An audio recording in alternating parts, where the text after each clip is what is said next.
Hey, what's up, everybody? Andrew from Fantasy here, and it's time to do some way too early fantasy baseball sleepers for the 2018 season. I'm sure most of your leagues are already at an end, as are all mine, and it's time to look forward to 2018. So I thought I'd make this video. And the regular season hasn't even ended yet, but I'm already so psyched for 2018. So let's just roll through this. Number 1, David Dahl, who did not play at all in 2017, and that is where the sleeper status comes into play for David Dahl. He managed to play 19 games in the minor leagues where he batted .269 with 3 homers, 2 doubles, and 2 triples. Now the Rockies outfield is still as crowded as ever. Obviously, Tapia got an extended look this season, but Dahl has shown the ability to win the spot. If you remember why he was so hyped in 2017 was because he hit .315 with 7 homers and 5 steals.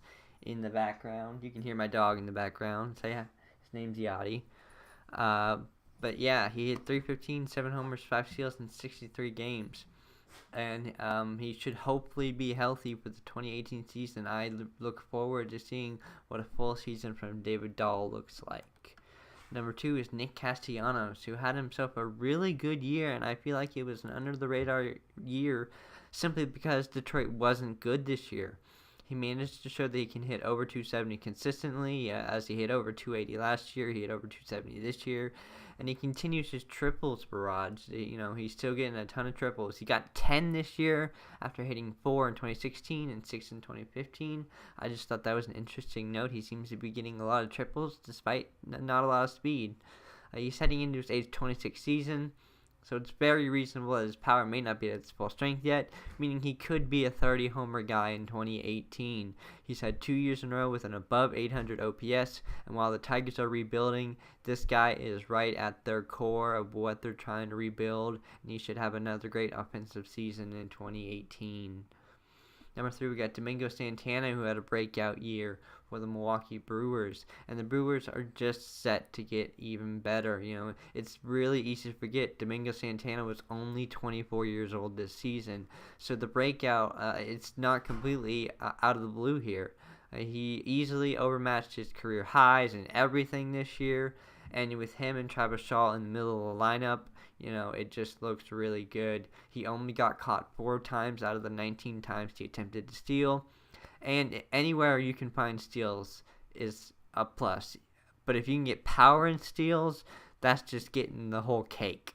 And this guy could be a 35-15 guy in 2018. And while I feel like he will be drafted higher than some of the other guys I mentioned on the list, he will not be drafted as a 35-15 guy. Number 4, we got Blake Snell, who really had a tale of 2 halves. He managed to have another season under his belt, so he's gotten another year to look at hitters. He managed to reduce his walk rate and reduce his whip. His home runs per 9 went up, but it's only at 1.1, so it's still pretty low. And if you look, he had a much better second half, and that's why he made this list. He had an ERA under 4 with an 8.7% walk rate compared to a 14.5% walk rate in the first half. He lowered his walks overall. They're still pretty high. The K rate did go down, but there is a lot to be optimistic about Blake Snell. And finally, number 5, you got Luke Weaver, starting pitcher for the St. Louis Cardinals. He managed to impress them in the 2017 season and the opportunities he had, and is an almost certain rotation lock for them in 2018.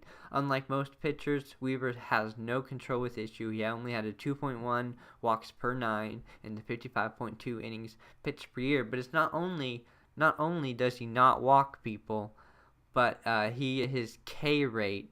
In 2016, his ERA was over 5, but he had an 11.1 per 9 K rate. And this year, he had an 11 per 9 K rate. Give this guy 200 innings, and he could be a K machine. Low whip guy, high strikeouts, low walks. They're really the ceiling is really high on this guy, and he heads up a sleeper-worthy rotation that could involve Jack Flaherty and, of course, Alex Reyes going into 2018. So those are 5 really, really early sleepers. I hope you're psyched for 2018. I know I am. It's going to be a great year. I look forward to getting out a lot of great content. Of course, you can always hit me up at Twitter at Fantasy1 or hit that sub button because there will be definitely more videos coming out. For Fantasy 8, I'm Andrew, and thanks for watching.